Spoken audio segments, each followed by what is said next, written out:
Hi hello welcome to my channel. మీరు ఇంతవరకు నా ఛానల్ సబ్స్క్రైబ్ చేసుకున్నట్లయితే ముందుగా సబ్స్క్రైబ్ చేసుకోండి.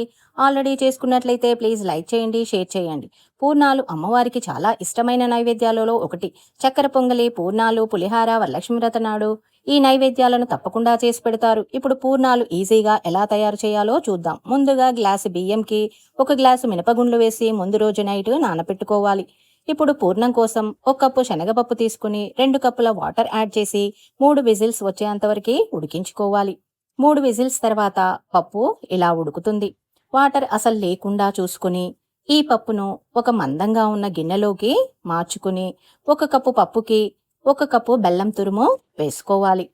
పప్పు బెల్లం పూర్తిగా దగ్గర పడేంత వరకు కలుపుతూ ఉడికించుకోవాలి. దీన్ని సిమ్లో పెట్టి అడుగు అంటుకోకుండా కలుపుతూ ఉడికించుకోవాలి. పప్పు పూర్తిగా దగ్గర పడాలి. ఇలా దగ్గర పడ్డాక మనం 4 యాలకులు, 1 స్పూను షుగరు జార్లో వేసి గ్రైండ్ చేసి ఉడికిన పప్పులో వేసుకుని ఒకసారి కలిపి స్టవ్ ఆఫ్ చేసి చల్లారనివ్వాలి. చల్లారిన పూర్ణం మనకు ఇలా ఉంటుంది. ఇది 15-20 రోజులు నిల్వ ఉంటుంది ఫ్రిడ్జ్లో పెట్టుకుంటే.